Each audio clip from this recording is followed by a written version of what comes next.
Muito bom dia para você, meu irmão e minha irmã. Nosso evangelho hoje está em João, capítulo 7, dos versículos 45 ao 52. E o título dessa perícope é Os líderes judeus não creem. Antes de iniciar essa perícope aqui, o trecho anterior é aquele em que nós comentamos que o povo se dividiu após ouvir algumas palavras de Jesus. Inclusive, alguns dos chefes religiosos ali, dos líderes judeus, quiseram prendê-lo, mas não fizeram.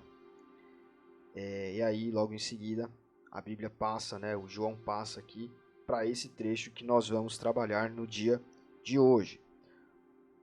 E, em certo momento aqui, um diálogo que os fariseus têm com alguns guardas é o seguinte: então os fariseus disseram aos guardas: será que vocês também foram enganados? Eles questionaram os guardas porque eles não haviam trazido Jesus. Por acaso alguma autoridade ou algum fariseu creu nele? Essa gente que não conhece a lei está amaldiçoada por Deus. Mas Nicodemos, que era um deles, ou seja, era um dos fariseus, dos líderes judeus, que em certa ocasião havia falado com Jesus, disse: de acordo com a nossa lei, não podemos condenar um homem sem ouvi-lo primeiro e descobrir o que ele fez. Por acaso você também é da Galileia? Perguntaram eles. Estude as Escrituras Sagradas e verá que da Galileia nunca surgiu nenhum profeta. Então, os fariseus novamente aqui, que eram hipócritas, querendo prender Jesus e se escondendo atrás das Escrituras Sagradas dos judeus, que, como nós temos falado repetidamente, são ali trechos da Bíblia que nós conhecemos hoje por Antigo Testamento. Então é ali os Salmos, os Profetas, o Pentateuco, que são aqueles 5 primeiros livros da Bíblia. Essa era a lei judaica, a lei que havia sido dada, escrita por Moisés e que eles seguiam. E eles eram tão apegados a isso que eles questionaram Nicodemos aqui: olha, da Galileia, dessa região, nunca surgiu um profeta. Então esse homem aí também não deve ser profeta, porque de lá nunca saiu nada. Eles eram pessoas apegadas à tradição também, Os fariseus tinham a questão da tradição muito forte no seu grupo ali de estudiosos, Era um grupo dentro da liderança ali judaica. E o que chama muita atenção aqui é que eles citam a Bíblia, a Bíblia não, mas os trechos das escrituras que para eles eram sagradas e eram o texto ali que eles religioso deles, para justificar as suas ações, como muitas pessoas fazem hoje. Então hoje nós temos muitos cristãos que pegam, por exemplo, as epístolas de Paulo para justificar comportamentos que eles reprovam em outras pessoas. E eles têm essa reprovação como sendo um distintivo, se aquela pessoa é salva ou não, se aquela pessoa agrada a Deus ou não, e elas ficam presas a isso, arraigadas a isso, e se esquecem de que nós cristãos temos a graça sobre nós. Nós erramos sim, mas a graça ela é superior ao erro, ao pecado, à tentação, e através dela nós somos perdoados e reconciliados. E cremos em Jesus e somos salvos por isso. Também há outros cristãos na nossa presente época aqui, que fazem como esses fariseus aqui. Essa gente não conhece a lei e está amaldiçoada. Então existem muitas pessoas, muitos líderes, que se dizem cristãos, mas não são cristãos, é claro, não são de prática, que se a pessoa sai da igreja, ou se a pessoa questiona alguma coisa, eles dizem: você vai sair da igreja, mas eu não te abençoo. Você não sai debaixo de... você está saindo debaixo da minha cobertura espiritual. Então eu não concordo com o que você está fazendo. Você está em pecado, você está em rebelião, alguma coisa do tipo. Para tentar segurar aquelas pessoas debaixo ali da sua guarda, da sua tutela, Então inventam esses termos como cobertura espiritual. Olha, você não pode sair aqui da nossa igreja ou alguma coisa do tipo, porque eu não estou te abençoando, né? Então você vai sair, enfim,